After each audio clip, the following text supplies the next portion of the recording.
আসসালামু আলাইকুম প্রিয় স্বপ্নবাজ ভর্তি যোদ্ধারা। ঢাকা সেন্ট্রাল ইউনিভার্সিটিতে তোমরা যারা সাবজেক্ট চয়েস দিয়েছো এবং যারা দিতে পারোনি, সাবজেক্ট চয়েস যারা দিয়েছো তাদের বিভিন্ন সমস্যা, এবং যারা সাবজেক্ট চয়েস এখনো দিতে পারোনি, তোমাদের ইমেইল ম্যাচ করছে না বা আহ, তোমাদের সাবজেক্ট চয়েস সাবমিট হচ্ছে না, তাদের জন্য এই ভিডিওটি। এই ভিডিওতে আমি জাস্ট তোমাদের একটু হেল্প করার চেষ্টা করব। জানি না কতটুকু হেল্প করতে পারবো। আহ, এই এই এই সমস্যাগুলোর সমাধানের জন্য, যেহেতু আমি জাস্ট একজন বড় ভাই হিসেবে তোমাদের গাইডলাইন দিতে পারি যে এইভাবে এইভাবে এই কাজটি করো, কিন্তু যেটা করতে পারে মেইনলি তারা হচ্ছে আইটি সেক্টর। ডিসিইউ অর্থাৎ ঢাকা সেন্ট্রাল ইউনিভার্সিটির আইটি সেক্টর যারা রয়েছে তারা কিন্তু তোমাদের সমস্যাগুলো সমাধান করতে পারে।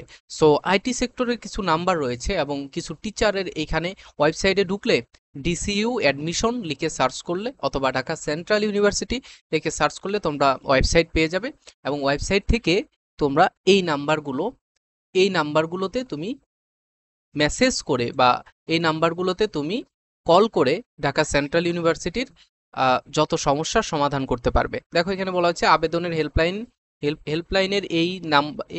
আচ্ছা, হেল্পলাইনের এই পেজে আপনাকে স্বাগত। আপনার সমস্যা সমাধানের জন্য আপনি এই হেল্প নাম্বারগুলোতে সাহায্য নিতে পারেন। আমি যদিও তোমাদের দুই একদিন আগেই জানানোর কথা ছিল, ব্যস্ততার কারণে জানাতে পারিনি, যদিও আমার পরীক্ষা চলছে। যাই হোক, আমার নিজস্ব পরীক্ষা চলছে। সকাল 9টা থেকে সন্ধ্যা 6টা পর্যন্ত তোমরা এই হেল্পলাইন নাম্বারে তুমি নক করতে পারো। এখানে ঢাকা কলেজের পরিসংখ্যান বিভাগের lecture number Rakibul Hasan sir, তার নাম্বার রয়েছে, এটা তুমি স্ক্রিনশট দিয়ে রাখতে পারো।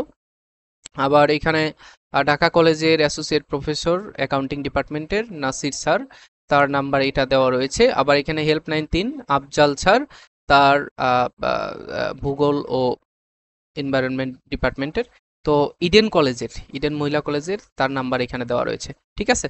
তো এই নাম্বারগুলো তোমরা স্ক্রিনশট দিয়ে রাখতে পারো, অথবা তুমি নাম্বারগুলো তুলে রাখতে পারো, যাতে কোনো সমস্যা হলে এই নাম্বারগুলোতে মেসেজ করে তোমরা সমাধান পেতে পারো। ঠিক আছে?